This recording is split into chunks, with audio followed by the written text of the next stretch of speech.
అత్తయ్య గారు నన్ను ఆశీర్వదించండి. పిల్ల పాపలతో చల్లగా ఉండు. మీరు ఉండనిస్తారా?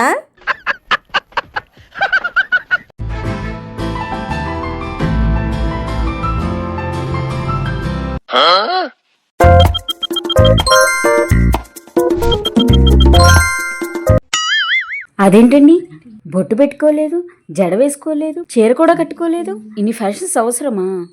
మీరు చెప్పాలి కదండి కొంచెం పిల్లకి. ఈ కాలం పిల్లలు మన మాటే వింటారులేండి. అయినా అప్పటి నుంచి ఇప్పటి వరకు మీరేం మార్చుకోలేనట్టున్నారు. నేనేం మార్చుకోలేదండి. అమ్మా, ఆంటీకి విసినగారు పట్రా.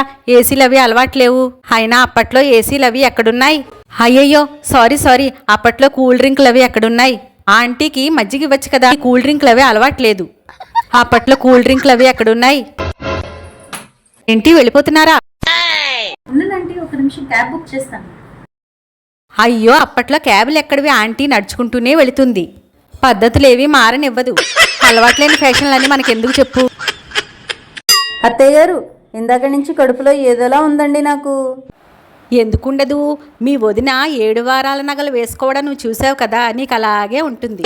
మీరు ఎప్పుడూ అంతే, నేనేం చెప్పినా ఏదోటి అంటూ ఉంటారు. అవునే, నాకు కూడా కడుపులో ఏదో తేడాగా. ఎందుకుండదు? మీ వదిన గారు డైమండ్ నెక్లెస్ వేసుకోవడం మీ కంట్లో పడిందిగా. సరిపోయారు ఇద్దరును. ఈ జీవన తరంగాలలో ఆ దేవుని చదరంగంలో ఎవరికి ఎవరు సొంతము, ఎంతవరకి బంధము. అబ్బబ్బబ్బా, భలే పాడారు అత్తయ్య గారు. మీ గొంతులో చాలా మాధుర్యం ఉందండి. మీరు ఇదే పాట కనుక శుక్రవారం, శనివారం, ఆదివారం మసీదు మెట్ల మీద, గుడి దగ్గర, అలాగే చర్చి దగ్గర పాడారనుకోండి, మన అప్పులన్నీ తీరిపోతాయి. హలో, అక్క, ఏమిటి 15 లక్షలు కట్నమా? నీ పనే బాగుందిలే, ఉంటాను. మా అక్క కొడుక్కి 15 లక్షలు కట్నం ఇచ్చి పెళ్లి చేస్తున్నారట. నిన్ను చేసుకున్నావు ఎందుకో. అదేంటత్తయ్య అలా మాట్లాడతారు? నేనేమైనా మీ అబ్బాయిని నన్ను పెళ్లి చేసుకోమని నేను అడిగానా?